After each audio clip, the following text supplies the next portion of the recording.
Hello, everybody. Welcome back to another episode of the Better Events Podcast. In today's episode, we are talking all about parenting and working at events. This is a really great and important conversation, and Logan and I were so happy to be able to bring an expert on. We have a guest who's going to share all about her parenting experience and working in the industry and all the good things and tips and things that come along with that. We learned a lot from this episode, and we hope that you do too. Before we jump into it, we are going to encourage you to stick around as we have a special little bonus in honor of Mother's Day at the end of this episode and a fun new announcement about our brand new Better Events community. So stick around if you want to hear a clip from one of those private episodes that we're offering our newly launched community, and you get to hear from our moms, Stacy and Rose. So stick around and you'll hear that at the end of the episode.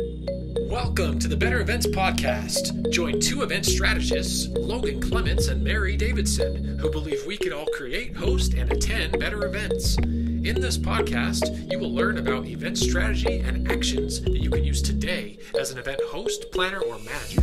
Hear directly from the people who are creating innovative and inspiring events today and tomorrow, and grow your business along the way. Now, let's get started, and thanks for listening to the Better Events Podcast.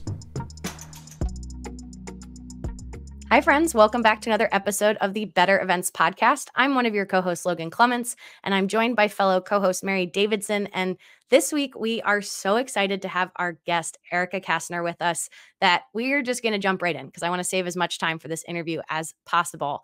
But to first, let's introduce Erica. She's a preschooler mom, a wife, an ice cream fanatic, a sci-fi fan, Whovian and Marvel here, romantasy reader, and a lover of love in all forms. After having an amazing wedding planner for her own big day, she realized she could turn her passion for weddings and event logistics into a business.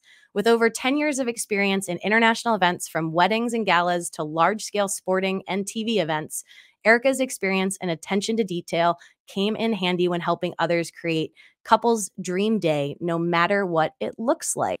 Erica, is there anything you'd love to add to that lovely bio? I don't think so.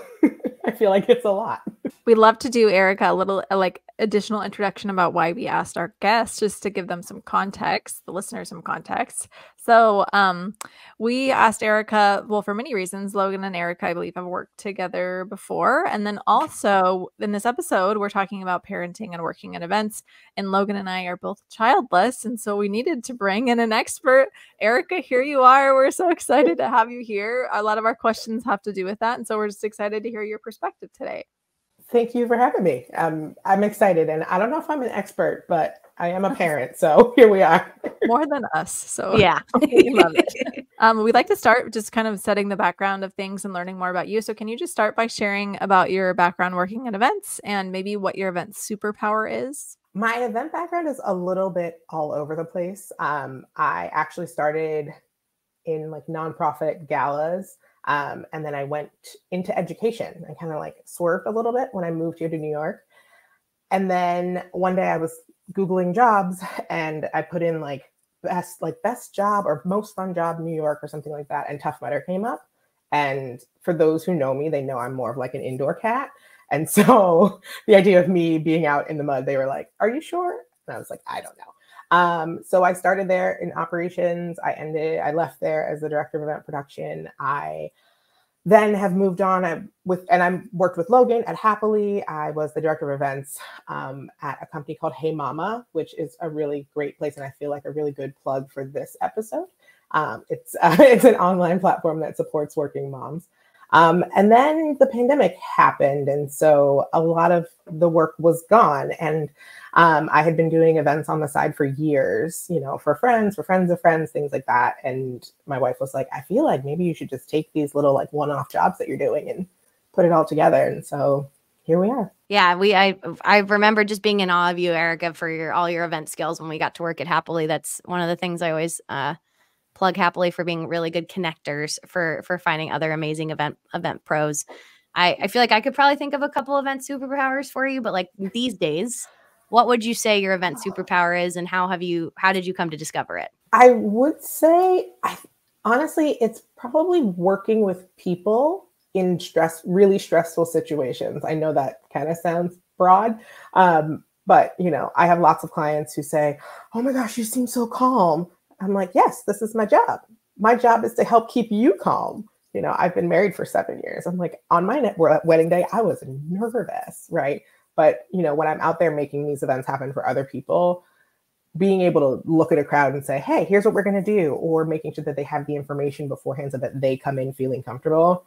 I think that's the thing I probably do the best. You know, making everybody feel good. And that's a skill. It really is, because that's not something that everyone is like naturally wonderful at. And so it's important to the job. So I definitely think that is a superpower, to your point. So thank you for sharing that. And then to get a little bit more into the career and parenting side of things, as you built your career, did you always know that you'd want to become a parent? Was that kind of in mind as you were planning your career out? Not even close. I think early in my career, I was someone who was like, oh no, I'm not going to have kids. Maybe I'll have a dog. And then I met my wife and I was like, oh, we should make a person. Like, we would make a great person.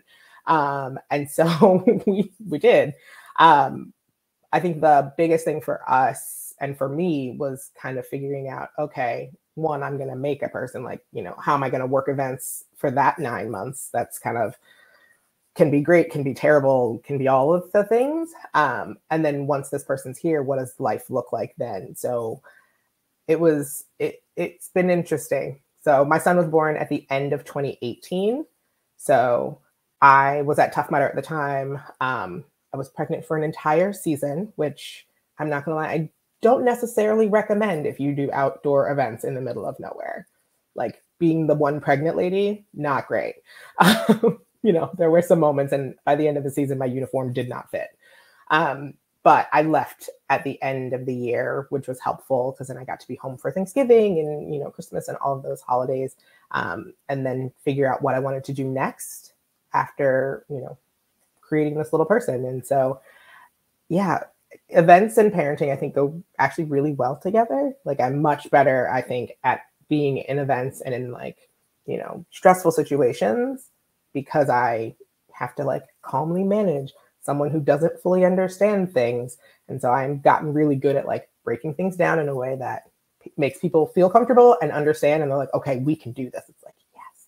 So yeah, that was a long answer.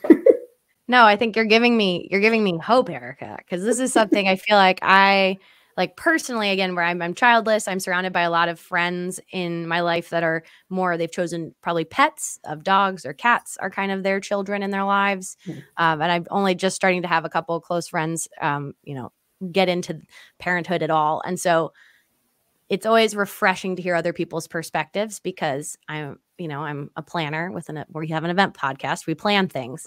So for me, the hard part, you say it's like easier, but in my head, I was like, oh my gosh, like, what is your process for figuring out the timing for when to become a parent? Even though I have multiple friends who say, oh, it just, you know, for some people it just happens and you figure it out, which I know is also in event world. We plan for some things and then other things happen and we have to figure it out. So was that at all part of your process? Yes. One, because I am a planner, and two, because I am married to a woman. So for us, there was lots of planning and figuring out, okay, if we want to have a baby by this time, and literally backtracking with doctors and saying, okay, I've never been pregnant before. What does that look like? And going down that whole road. And they're saying, you know, it can take a while. So think about, you know, November to March as like the window when you might have a baby. And we're like, okay, all right. And I don't know, I'm some sort of weird unicorn, but I got pregnant the very first time. And so luckily it was very helpful. Got pregnant in March and he came in November. And so it was really helpful. Right. But like, you know, we have friends who've done it multiple times and you're just like, you don't know. Right. So it's the one part of your life that you can plan, but only so far. It kind of feels like MapQuest. Are you guys old enough to remember MapQuest? Like, oh yeah, like, yeah, you'd like get the directions almost to the end and you'd be like, oh, I'm in the county. I'm not at the door, but I'm close. You're around. Right? So, yeah, it's like kind of like that. Well, in your case, way to stick to a schedule. I mean, just knocking the schedule out. That's amazing. I was like, we need a baby by this date. Come on, ovaries, you can do it. Yeah, in true planner form, you made it happen. So that's amazing. And then transitioning kind of more into like navigating working and events through becoming a mom. So once you became a mom, how did you do that? How did you navigate working and events? There's a lot to them, as we all know. Part of it is this just that they're really exhausting and stressful. So how did you do that? I think with a lot of help. My wife is wonderful, and I don't know. Without her, I would not be this calm of a human, right? And so when Leo was our son's name. When he was born, I was actually the event manager at a company called Reed Pop. They're the company that puts on New York Comic Con. So I have pictures of Leo at Comic Con 2019, in his little shirt, and he's all cute. But what's interesting for me is that I started my parent journey at a time when everything was like it was before, right? We were just going about our lives, doing events, rocking and rolling, right? And so for me, I was like, okay, the stressful part was I have made a person, and now I have to like keep it alive and do all the things. Like that's where the stress lived. And then the pandemic happened, and it was all of a sudden, okay, I don't have a job. I'm at home, and then I started like learning all the Zoom things like everybody, so we could all be on all the platforms all the time and still parenting. But to be really honest with you, I think that was actually helpful for me because it forced me, I was home, right? Like I got to see all of the parts, the stinky diapers, the look, he's standing, all of those things where I might not have been there because I had been traveling a lot for work prior to that. So I think that was for me a win in that sense. So I think being a parent has definitely made me a calmer event person. Like I think before I wasn't someone who would show that I was flustered, but I was like a duck. Like on top, I was calm, but on the bottom, I was like, go, go, go, go, go, go, go. And now I'm like, okay, all right, we need to figure this out.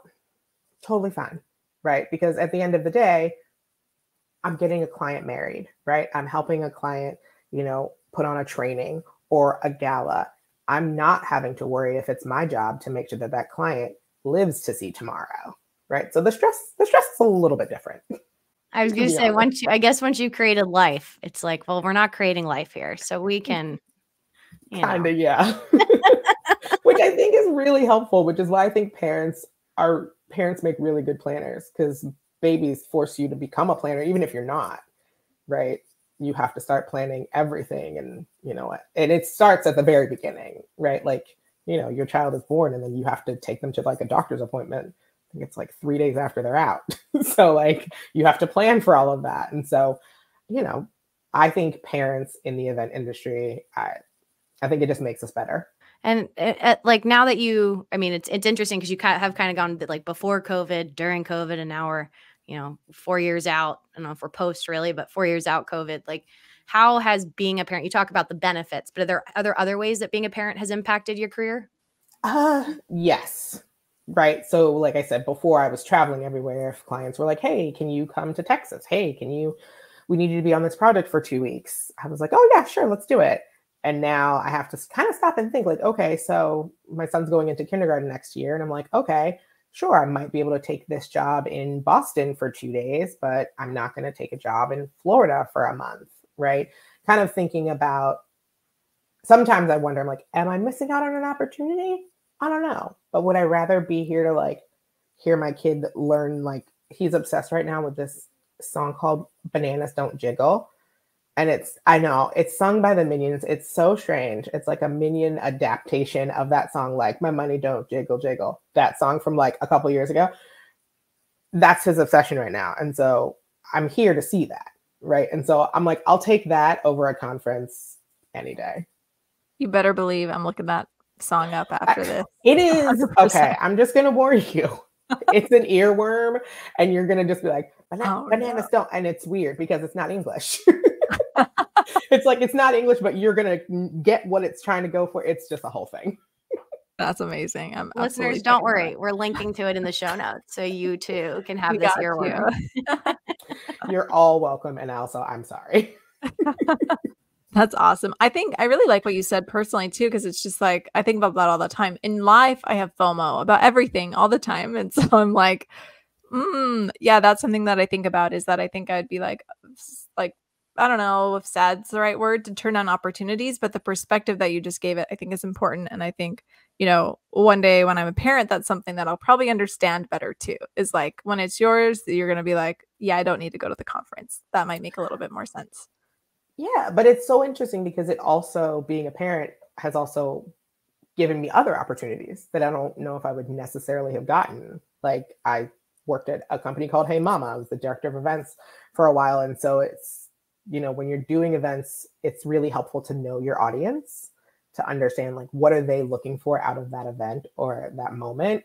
And so to be able to look at other moms and say, hey, tell me what you need, right? What are the brands that you want? And to go, oh, have you heard about this thing? And they're like, oh, really? I'm like, yes. Okay, we should get them, right? And it was like finding this community of women who were moms, but also something else, right? Because I think sometimes when you have a kid, whether you're mom, dad, parent, whatever, caretaker, whatever title you use, there's this sort of societal idea that that's all you are, right? Oh, you're so-and-so's mom. That's it. But that doesn't have to be the case. Like when you have a kid, also, you meet a lot of other people that you would not, for any other reason, have ever met in your life. Like a lot of play groups and things like that. But it's interesting to be able to go up to other adults and say, oh, hi, I'm Erica. And start with, oh, yeah, I'm in events. And then go to, oh, yeah, and I'm Leo's mom. Right. And so it's just about being able to balance both of those pieces and understand that they're both equally important. I think that's amazing. I love that perspective. So thank you for sharing that. Doing what I can. No, and I think it's interesting too, because I know, again, as not being a parent, I've had my eyes opened working events, because I worked a corporate event where it was really important for them to be inclusive of new moms that worked for their company. And like an item on our agenda was making sure that there was a pumping room, and someone had worked out logistics with the hotel to ship their milk back home because it was a long enough event. Like it was a 6-day long event. And I remember I was just a fly on the wall for this part of the conversation. I was like, the fact that we're talking about this is giving me hope for people, because that was, it's something that's not even on my radar. And then I had a colleague at a tennis event I worked who had a child who's under 1 year old, and she was away from him for 3 weeks and had to like have a conversation with us because they didn't have a pumping room. And so for her, she was going to have to pump in our like backstage room, and she just like wanted to make sure we were okay. And it was like, yes, this is a vital thing that you need to do. Yes, please do it. And just hearing her perspective on the challenge, the amount of mental capacity that took up for her though while we're working, like I'm tired and I'm not trying to also like foster life, that I just had a lot of respect and realized that they get forgotten about. I feel like any, parents' needs with some of these events. I'm glad you bring that up. I actually have a photo of one of the first events I did after Leo was born. And we were outdoors, we were in DC, and it was interesting because the company I was with is all women. And there was 5 of us on the ground. 3 of us had had a baby within the last 6 months. And so there was just pumps everywhere. I pumped at an overnight event, and there's a picture of me in the back of a box truck, like with the pump on, like just sitting there like, yeah, well, here we are. Because it was like, my kids got to eat. So we got to do it where you got to do it. But yeah, it's one of those things though. It's also helpful when parents have the ability and the space to speak up and say, hey, here's what I need. And I have to give, like, this is kind of a random shout out, but a friend of mine who I worked with years ago, she was the first mom in our department, like the first person to actually be pregnant on the job. Her name is Robin Pagozzi. I adore her. And she was the person that I was like, okay, she's making it. She's doing it. She's doing the thing. And then she went from the pregnant one to she's a mom. And I was like, oh, look at her. Okay, so you can handle it. Okay, we can do this, right? And it, I think, gave me a little bit more faith in my own ability to be able to like be pregnant, work, but also to be able to stand up and say, hey, here are the things I need. Like I'm pretty sure we're talking about the same company, but I've also used Milk Stork to ship my milk home. I've Ubered it home, because in this job, you got to do what you got to do. And it's always interesting to like be able to bring him to events and like let him see what it is I do and why it is that I'm gone. And when he was, I don't know, like 2 or 3, he's like, where are you going? And I was like, oh, mommy's going, you know, mommy is putting on a wedding. He goes, mommy makes weddings. I was like, yeah, kind of. Mommy makes weddings. That would be like your tagline or something. I don't know. I love know, it. right? 115 events. Mommy makes weddings. It's good, but I feel like you got to know the backstory. Otherwise, it could get a little weird. You're right. But yeah, I mean, I think the fact that there are more companies making space for parents is amazing. Especially like I was lucky that when I was at Reed Pop, this was when all the pumping was happening, they like paid for the milk shipment, right? Like that I thought was really impressive. And, you know, I've seen other companies that help with like fertility and all of these different things so companies are proving that they want you to be able to be a parent if you want to, which I don't think was necessarily the case maybe a generation ago. There was like that expectation of, oh, you're a woman, you get pregnant, then you stay at home, right? Or you stall in your career. And I think that was something that I was worried about. It was like, oh my gosh, if I have a baby, then I'm going to have to take time off. And then I'm going to have to, you know, take a step back, or I'm going to have to explain that, you know, I left the job for that, you know, all of that. But that wasn't the case. And I really appreciate like all of the parents who've kind of come before me who were like, yeah, this is what we need. Like, we need flexible time. Like, I need to be able to like stay at home when there's a lice outbreak at school, or everyone in my kids' class over the last 3 weeks, 8 out of 12 kids have had strep throat. Terrifying, you know, because that's something we can't plan for, right? But, you know, we still have to go on with our jobs. Yeah, I think something you touched in there is so important is like, yeah, having others, you know, show, not tell. Cause it's one of my things is like my least favorite question, especially asking other women, is being like, how do you do it all? But then at the same time, there's so many women in my life that I'm always like, how do you do it all? But I don't want to ask because I would think it for the men too. But I just know there's this invisible like things that we already think about, whether you have kids or not, but just especially women being in a women-centric industry. I feel like events where a lot of the people that I work with are women, that I'm constantly wanting to ask, you know, some of these questions. And for me, just the sphere I'm in, I either have folks I've worked with who have a parent, they're about to be empty nesters. Their kids are very much full grown when I'm coming into contact with them. And that seems to be the majority. And I'm only just barely touching on close contact with people who are like just starting to have kids, which is just very interesting because for me, I think I still have a little bit of that stigma of the things you miss out on. So this has been a very refreshing conversation with you, Eric, of seeing, yes, there are positives and we can all evolve, and, you know, you retune and redo things. I had a realization I was flying a lot this last month, and I was like, I'm sure there's going to be a day where I'm going to miss my airline status, which sounds so silly to say, but it is something that I'm like, I'm just used to at this point. But 5 years ago, me wished I had. And I'm like, I'm sure there's going to be an older me that's like, we don't fly that much anymore. Like, I'm on a plane multiple times a month now. Like, it's a season. You know what's so funny? One, I will say, ask the question, right? Because we as women don't ask each other enough to get the honest answers that are out there. But also, can we do it all? The answer is no. And that's okay. And I think that's the thing that has really that was, I think, one of my bigger struggles at the beginning of being a parent, was trying to do everything while the world was like a hot mess. And I was like, no, but I can do this and I can do that. But then you know, and yes, did I take meetings with a baby on my lap? Yes. Do I still take meetings with a 5-year-old on my lap? Yes. Will that continue to happen? Yes, because that's just part of my life now. But I think it's about asking, right? Like, because it's only going to be a secret if we don't ask each other. But it's interesting that you bring up like the empty nesters, because I love looking to parents with older kids and being like, okay, tell me what comes next, right? Because it's like we know, but we don't know. You know, you have this cute little baby, and then one day it's like, oh wait, we have to potty train, and that my friends is an interesting ride. But you have to ask the people around you. No, but you're right, because it is. It's different seasons and different challenges that come with each season, and talk about how, Leo's able to see what you do. I'm like, if you have a 15-year-old, they definitely understand what you do, but they probably come with their own, challenges of what's important to them then at the time. Don't worry, you can keep your miles status. What I will say is the moment your baby is born, get them their own account. Ooh, that's a fun pro tip. Leo has his own Sky Miles account. Oh, I'm a Delta girl, so we love some Sky Miles. Yes.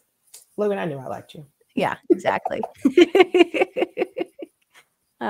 We've talked a lot of positives, but what are some of the challenges you've had to navigate as a parent, particularly working in the event industry? The time away, I think for me is really hard, right? So I do mostly weddings right now. And so I leave the house, whether it's the morning of the wedding or the night before. So I miss a number of bedtimes, which, you're like, oh, there'll be more bedtimes, but it's like, still, you're like, oh, this is a good one. Right. But it's also interesting because, I get that call, but every time at the end of cocktail hour or beginning of the reception, because that's when he goes to bed. Like, that's just the time. And I know that. Right. And so I've actually started building it into my own kind of mental schedule. But, it's hard because you want to see all the things, or if I'm gone for a weekend for an event and it's, he's first soccer game, those kind of, I think it's the missing things for me. That's the hardest. I think it's also when I first meet new clients, I try to be very open and like, hey, this is what my family is like. There are going to be things that are out of my control. Before this event happens, I'm definitely going to have to cancel a meeting pretty close to. Like, I'm just going to let you know because it always happens, right? Because kids, you can't predict kids, right? You send them to school and they're great. And you're like, I have a call at 4. And then at, 3:15, the school calls and is like, we need you to come get them. And you're like, great, right? But I feel like there's upsides and downsides to everything, right? There's upsides and downsides to being in events. I think it's just one more piece that makes you. And I think that people have to understand that that's important, right? Like, you as the person who is the parent should understand that you being a parent and that being a part of you is really important. But you also need to make sure that the people around you understand that that's an important piece to who you are. I love how you framed that. And, these folks listening, most of them are event professionals in one way or another. And so what do you wish that our event professional colleagues knew or did differently when they're planning events for parents? Do you mean when they're planning, like what they could do for parents who are attending events or parents who are working? I feel like this is a twofold, I feel like. So first, I'd say for colleagues like working with other event pros who are parents, it would be the first one. And then, we could talk attendees. I would say keep that in mind if you're the person booking the travel schedules. I think that's not something I ever really thought about. I was like, yeah, we'll take a 6 a.m. flight. It means I got to get to the airport by like 4, totally fine. But that's hard if your kid is going through a sleep regression. Or if you're like, we just moved from like the crib to the new little kid bed. Those things they kind of disjoint your life a little bit. So the travel, being more open to, okay, maybe this person has to come in closer to the event. Maybe, you don't actually need them that morning, but if they got in by the evening for the event the next day, that's fine too. It's like giving them the ability to kind of adjust the schedules as necessary, I think would be really helpful. Making space for them, whether it's space to pump, space to just be able to have that quiet parent conversation so that they can sing the song that they made up or make the face that makes the baby smile, right? So that it doesn't feel like, you're doing it out in the open and everyone's like staring and all this. Just making sure that there's places that they can feel comfortable, but also not assuming. Like, I think that happens sometimes. They're like, oh, I didn't want to give you this project because I know your plate is full because you have the kid, right? Like, that's a big thing too. It's like, make space, but also don't make the decision for me. It's like, always offer me the same thing you'd offer the single guy. And if I need to turn it down, I'll turn it down. But that's my decision and my call because it is my family and my child, right? And so I think those are the big things. I think for attendees, talk, might sound a little backwards, talk to your parents that are on your teams. Even if it's talk to Mike in marketing because he has a baby. He's not going to be at the event, but ask him like, hey, if you were coming to this, what would you need? Right?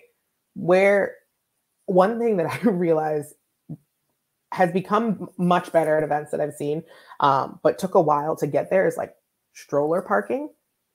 Not something I ever thought about being important, but when you have 1,000 attendees and 100 of them have strollers, that's going to cause some chaos. Where do they put them, right? Especially if you don't want them, in the smaller spaces.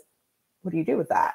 Yeah, just making sure you're talking to the parents in your organization, because they are experiencing what your attendees are experiencing.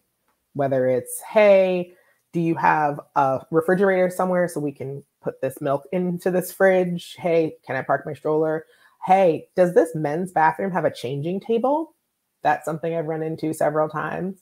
And just making sure that your event is as comfortable for the parent attendee, as you would want to make it for your colleague who's also a parent. Yeah, it sounds like event organizers and planners should just even have a persona that's a parent, and then, like you're planning for as its own kind of category. Just for some of the nuances, it sounds like stroller parking. Haven't had to think of that one, but now I instantly thought of Disney World, and I was like, yeah, they have a stroller plan. So let's copy Disney World. I can't lie. Disney does it really well. I mean, I had always heard that, but when Leo was less than a year, some friends of ours, we all went to Disney. We took all of our kids. So we had 2 kids. One kid was 1, Leo was under 1, and then we had 2 9-year-olds.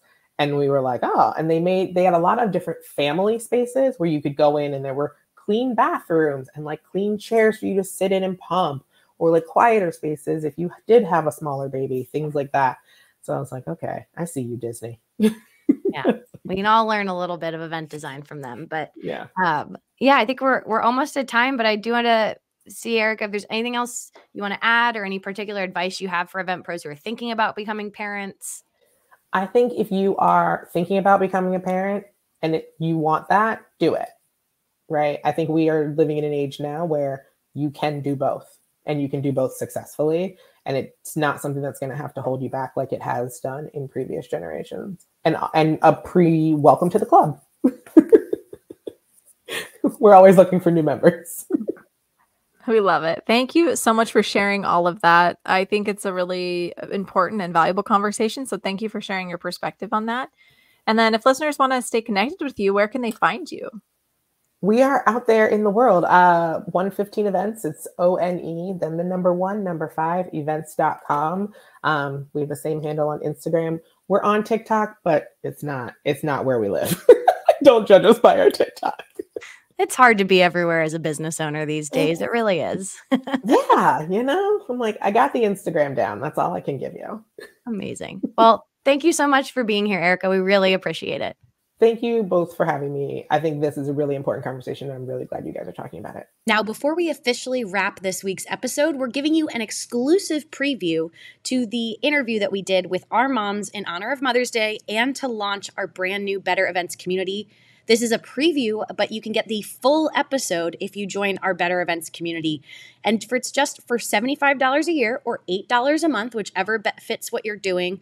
You're going to get access to that full episode now, as well as additional monthly bonus episodes, quarterly virtual events with Mary and I, and a really fun Discord channel where we're going to be sharing our resources and connecting with each other as a community. So if you've gotten any value out of this podcast, consider subscribing and enjoy this clip from our interview with our moms.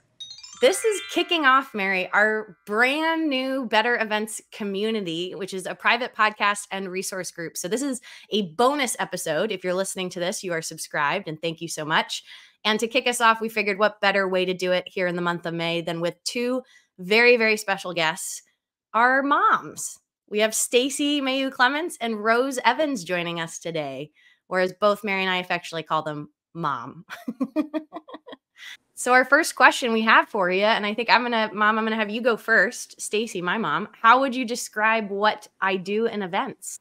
So you do a lot of different events. So I always have to give it like a 2-part explanation, but but yeah, I tell people you're an event producer.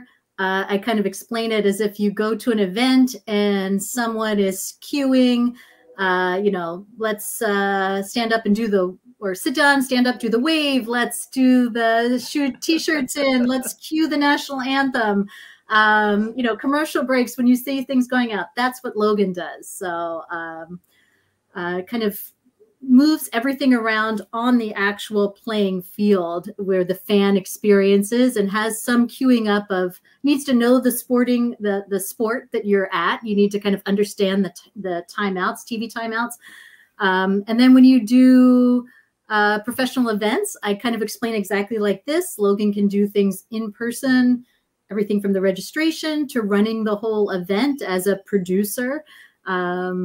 And then I also talk about when you do online conferences that you're sort of running the virtual Zoom rooms, and that there's a green room or a backstage even in Zoom conferences. So that's what I call you. But I guess I'd say you're an event producer. So, and I always kind of explain, just like there's television producers, there's almost like 2 producers on every event, which I never thought about until Logan explained that. So is that pretty close? That's pretty spot on. Now, I want to know if you would have said that same answer before we did the podcast, because I think that has been. Yeah, I've learned a lot on the podcast, but I think I was pretty good. I think I kind of got that. So, you eased us into it, because before you started your own business, you were, doing it with other companies. So, but it's opened me up to a whole new world I didn't know existed. I love it. That's so fun. So my mom, Rose, what would you say to that same question? How would you describe what I do in events?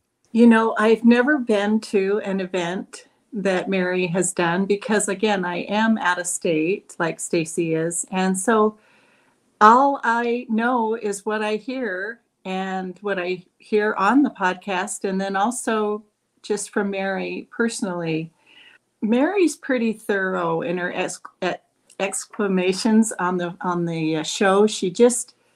I just can get sense a lot from Mary and what she does, just through her different things that she's talked about on the podcast.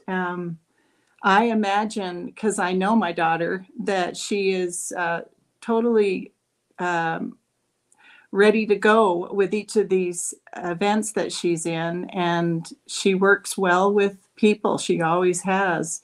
In fact, I think when Mary was born, she was ready to do something like this. She was just prime to do this. And my husband and I are just not surprised at all that she is in event planning, nonprofit specifically, because her father also is a philanthropist, and we have done a lot of work as a couple with donors all over the world, and helping students get scholarships that they need to be able to even go to college. And so Mary has latched onto that. And at an early age, she started saving money to go to India to work in the leper colonies there. And that was a tremendous experience for Mary, and helped her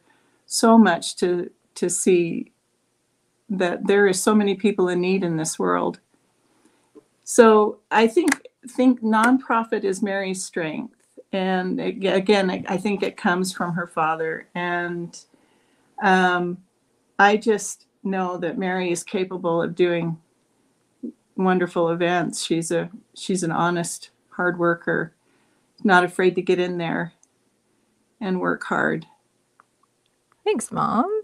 I feel like we need to record. Well, we are recording. We need to take these segments, and these are like our new ads. Our moms telling everyone what we do. This is amazing. Thank you. We can sell that to future sponsors specifically. Do you want Logan and Mary to read the ad, or do you want their moms to read the ad? Yeah.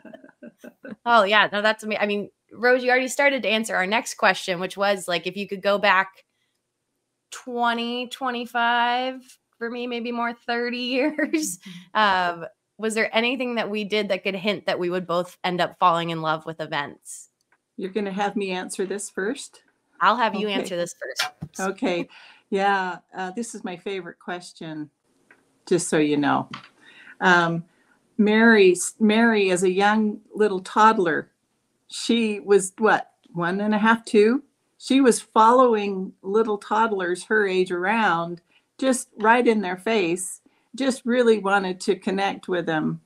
And then fast forward to a couple of years later, from ages 5 to 13, she was the party planner in our household, and her birthday parties every year. We lived in Lexington, Kentucky at the time. So, you know, we were fairly new to the area. Well, Mary reached out to our neighbors, to all the all of the people in our church. She just was this little gatherer. And so her birthday parties were known as the party to come to during that age. We had so much fun and lived on a big park. So lots of room for outdoor fun activities in Lexington, beautiful Lexington. And then going on to high school, we moved again back to Utah to work here with the philanthropy department. And Mary didn't know a soul, but that didn't take long, because she gathered a wonderful group of friends together, and they are still close thanks to Mary and her gathering. And I have to tell a quick funny story. When Mary was in high school, she wasn't very showy or anything, but she decided to run for student council. And when when it came out at the very end that the campaign was over, Mary was there to see who won. The girl that she ran against was in front of her, and she saw who had won, and she goes, "Mary Evans, now who is that?" And Mary was standing right behind her with another girl, and the girl just kind of grabbed her shirt and went like this and said, "I'd like to introduce you to Mary." And Mary was the new student council. She had won, and her theme was Mary Poppins. And she had her face in Julie Andrews' little Mary Poppins outfit, and it said, "It's a jolly holiday with Mary," or something. But the school just fell in love with it. They loved this and voted her in. So anyway, Mary's just always been that way. She also was really good at making videos. She made some incredible videos in college that maybe one day she ought to share, because they are yes, so please. Those are hidden in the archives. Yeah. Oh so I guess maybe that's what I say, is that Mary was born to be an event planner and to be a gatherer. Thank you. That's a really nice life summary. I appreciate that. And it's been fun doing all those things over the years, for sure. But I am so excited now. I feel like, Logan, you probably learned a bunch of stuff about me in that moment. Now I want to learn more about you. Wait, no, first I want to see if there's any photos of this Mary Poppins, Mary running for office, because I feel like that could be a cute little Easter egg for our social channels. I feel like our listeners could also be like, they want to pick. I can picture it, Mary, but I feel like I want an actual. It's pretty good. It was like 2010 Photoshop, but it's pretty good. I'll have to find it. That could be great. Yeah. All right, Mom. Same question for me. What, anything that we did that could hint to me liking events? Of course. Yeah. No doubt that you're in this role. So yeah. No, I always say same thing. Logan was, very organized, always made lists, loved our family traditions, and was really the caretaker of those. And if you think about at holidays, family traditions, that's like event planning. It really is, to make sure that you're doing everything, got it on time.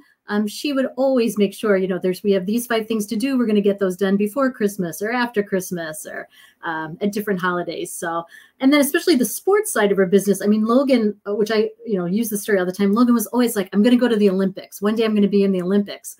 And she's made it to the Olympics. I mean, she never said, I always say to people, Logan just said, I'm going to the Olympics. She never said what she would, everybody assumed she'd be an athlete. Competing, and Logan, did do a lot of different sports, and but she's there. She's lived that dream, so I think that's so cool. Yeah. Yeah, of course, no doubt. Logan's always been passionate about sports, enjoying them. Another story when, you know, their band used to go to Disney World and Universal Studios alternating years. And, you know, they'd have some time after they performed to go through the parks, and Logan would plan out her friend's entire visit. Like, this is what, you know, here's the time we're going to start at the park. Here is what rides we're going to go on. She had a whole plan through the park. So she always was on top of things. And she's also the oldest of 4. So I always said, you know, Logan, it was like junior mommy, and she was the nice mommy. You know, she kept all the other 3, you know what I mean, in line, and had always the plans of what we were going to do. So just like you, Rose, you know, Logan's right where I thought she would be. And another thing is, you know, her dad, my husband, he has his own business. So I think it probably might have been a little easier for her to kind of, you know, that's a risky step. I enjoy so much on your podcast when you guys talk about, you know, sort of small business, you know, topics. And I think, I don't know, Logan, what you think, but I think it was easier for you to take that step and navigate it because you had your dad as an example to show it could be done, and kind of talk about some of those, you know, independent owner struggles. Yeah. I mean, I think my key takeaway here is, Mary, we probably would have been friends as small children. We maybe would have fought over who was organizing what, but we would have been friends. That brings us to the end of our episode. Mary, you are going to wrap us up today. Yes, I am. Thank you so much, everyone, for listening to another episode of the Better Events podcast. You can find us on Instagram, Facebook, and LinkedIn. We're not on TikTok at Better Events Pod. You can email us at bettereventspod@gmail.com. You can connect with us on LinkedIn directly. Logan and I love to be connected with you. And thank you so much for listening to another episode of the podcast. We will be back with you again next week.